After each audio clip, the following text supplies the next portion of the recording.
Hi friends, எல்லாருக்கும் வணக்கம். எல்லோரும் எப்படி இருக்கீங்க? நல்லா இருக்கீங்களா? Welcome to Sakthi Saravana YouTube channel. இன்றைக்கி வீடியோவில் ஆன்மீக தகவலில் நம்மளுடைய வேண்டுதல் நிறைவேற பெருமாளை எப்படி வழிபாடு செய்கிறது, என்றைக்கு ஆரம்பிக்கலாம் அப்படின்றத பற்றி தாங்க இன்றைக்கி வீடியோவில் பார்க்க போகிறோம். நாளைக்கு மாசி மாதத்தில் வர ஏகாதசி ரொம்ப விசேஷங்க. இந்த வழிபாட்டை நீங்கள் நாளைக்கு கூட தொடங்கலாம். ரொம்ப எளிமையான வழிபாடு தாங்க, ஆனால் சக்தி வாய்ந்த வழிபாடு. நம்முடைய வழிபாடு முறைகளில் தெய்வங்களுக்கு வேண்டுதல் வைத்துக்கொள்வது நாம் காலம் காலமாக பின்பற்றி வரும் ஒரு முறைதான். தெய்வங்களிடம் ஏதேனும் ஒரு கோரிக்கை வைத்து அதை நிறைவேற்றினால் காணிக்கை செலுத்துவதாக நாம வேண்டிக் கொள்வது உண்டு. இது அனைத்து தெய்வ வழிபாட்டிலும் இருக்குங்க. பெரும்பாலும் குலதெய்வத்திற்கு இது போன்ற வேண்டுதல்கள் செய்வாங்க. அடுத்ததாக பெருமாள் வழிபாடு செய்கிறவங்க இந்த முறையில் காணிக்கை முடிந்து வைத்து வேண்டுதல் வைத்துக் கொள்வார்கள். நாம் நினைத்தது நடக்க அது போன்றதொரு காணிக்கை வழிபாட்டு முறையை பற்றி தாங்க இன்னைக்கு வீடியோவில் பார்க்க போகிறோம். இப்போ தான் ஃபஸ்ட் டைம் என்னுடைய வீடியோஸ்லாம் நீங்கள் பார்க்குறீங்க அப்படின்னா ப்ளீஸ் சேனலுக்கு சப்ஸ்கிரைப் பண்ணி சப்போர்ட் பண்ணுங்கள்.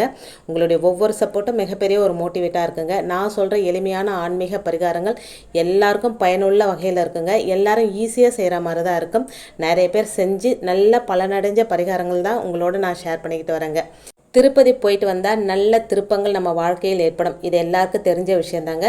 அதே போல் 3 முறை திருப்பதி பெருமாளை தரிசனம் செய்து வந்தவங்க வாழ்க்கையில் நினைத்து பார்க்க முடியாத மாற்றங்கள் நிகழும் என்றெல்லாம் சொல்வார்கள். எல்லாராலையும் நினைச்ச உடனே திருப்பதி போய் திருப்பதி பெருமாளை தரிசிக்க முடியாது இல்லையா?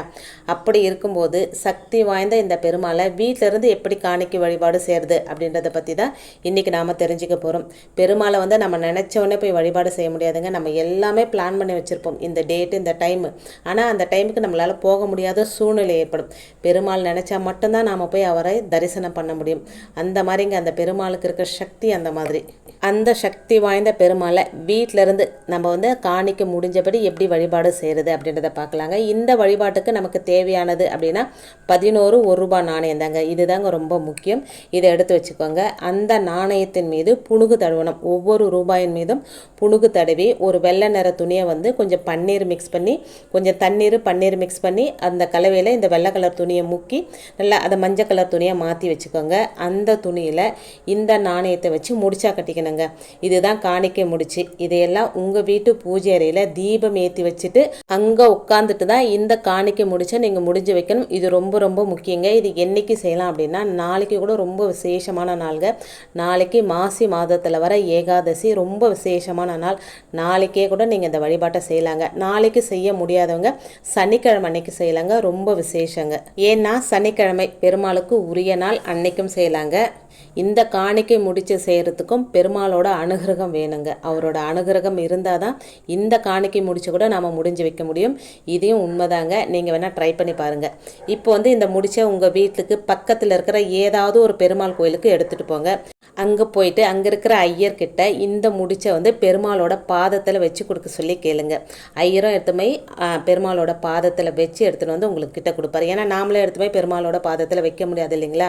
அதனால் ஐயர்கிட்ட கொடுத்துட்டு அவர் எடுத்துமே பாதத்தில் வைக்கும்போது உங்களுக்கு என்ன வேணுமோ அதை மனசார வேண்டிக்கோங்க. அந்த வேண்டுதல் நிறைவேறும் பட்சத்தில் இந்த காணிக்கையை உங்களிடம் கொண்டு சேர்க்கிறேன் அப்படின்னு வேண்டிக்கோங்க. அதற்கு பிறகு இந்த காணிக்கை முடிச்சை கருடாழ்வார் பாதத்திலும் வச்சு வணங்கணுங்க. இதுவும் ரொம்ப ரொம்ப முக்கியம்.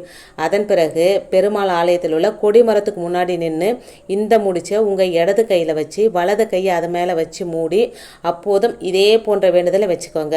இந்த வேண்டுதலெல்லாம் முடித்த பிறகு மகாலட்சுமி தாயாரையும் போய் வணங்குங்க. ஏன்னா பெருமாளை வணங்கிட்டு மகாலட்சுமி தாயாரையும் வணங்கிட்டு கோயிலை நல்லா சுற்றிட்டு நேராக வீட்டுக்கு வந்துடுங்க. எப்பவுமே பெருமாள் கோயிலுக்கு போனால் நேராக வீட்டுக்கு தாங்க வரணும். ஏன்னா கோயிலுக்கு போயிட்டு வரும்போது கூடவே மகாலட்சுமி தாயார் நம்ம கூடவே வருவதாக ஐதீகங்க. நம்ம கடைக்கு போகிறது இல்லை மற்றவங்க வீட்டுக்கு போனால் மகாலட்சுமி தாயார் அங்கே போயிடுவாங்க அப்படின்னு சொல்லுவாங்க. இல்லை கோச்சிக்கிட்டு திரும்ப போயிடுவாங்க அப்படின்னு சொல்லுவாங்க. அதனால் பெருமாள் கோயிலுக்கு போனால் மட்டும் கோயிலை சுற்றிட்டு நேராக வீட்டுக்கு வந்துடுங்க. வீட்டுக்கு இந்த முடிச்ச பூஜை அறையில் உள்ள பெருமாள் படத்துக்கு முன்னாடி வச்சுடுங்க. இப்படி வழிபாடு செய்யும் போது உங்களுடைய வேண்டுதல் விரைவில் பெருமாள் நிறைவேற்றி தருவார் அப்படின்றது ஐதீகங்க. நீங்கள் ஒவ்வொரு நாளும் பூஜை செய்யும் போது இந்த காணிக்கையை கையில் வச்சுட்டு பெருமாளை மனசார நினச்சி நீங்கள் கோயிலில் எப்படி வேண்டிக்கிட்டீங்களோ அதே மாதிரி தொடர்ந்து வேண்டிக்கிட்டே வரணுங்க. உங்கள் வேண்டுதல் சீக்கிரம் நடக்கும் அதிசயத்தை நீங்களே பார்ப்பீங்க. கேட்டதை அருளும் பெருமாளிடம் இந்த முறையில் வரத்தை கேளுங்கள், நிச்சயம் அவர் தருவாருங்க. எந்த ஒரு வேண்டுதலும் வழிபாடும் பரிகாரமும் அனைத்துமே முழு மனதோட நம்பிக்கையோடு செய்யும்போது நிச்சயம் அதற்கான பலன் கிடைக்குங்க. இந்த வேண்டுதலோடு உங்களோட அயராத உழைப்பையும் முயற்சியும் நீங்கள் செலுத்துனீங்க அப்படின்னா கண்டிப்பாக உங்கள் வேண்டுதல் நிறைவேறிடுங்க. உங்கள் வேண்டுதல் நிறைவேறினாலும் அந்த முடிச்ச பெருமாள் பாதத்தில் அப்படியே வச்சிருங்க. நீங்கள் எப்போ திருப்பதிக்கு போகிறீங்களோ அப்போ இந்த 11 ரூபாய் முடிஞ்சு வச்சிருக்கிறீங்க இல்லைங்களா மஞ்சள் துணியில், அதை கொண்டு போய் திருப்பதி உண்டியில் செலுத்திடுங்க. கண்டிப்பாக உங்கள் வேண்டுதல் நிறைவேறத்துக்கு உதவி செஞ்ச அந்த பெருமாள் உங்களை திருப்பதிக்கும் அழைப்பாருங்க. திருப்பதிக்கு போய் பெருமாளை நல்லா சேவிச்சுட்டு நாங்களும் நல்லா இருக்கணும், நாடு நல்லா இருக்கணும், எங்களை சுற்றி இருக்கிற எல்லாருமே நல்லா இருக்கணும் அப்படின்னு மனசார வேண்டிக்கிட்டு வாங்க.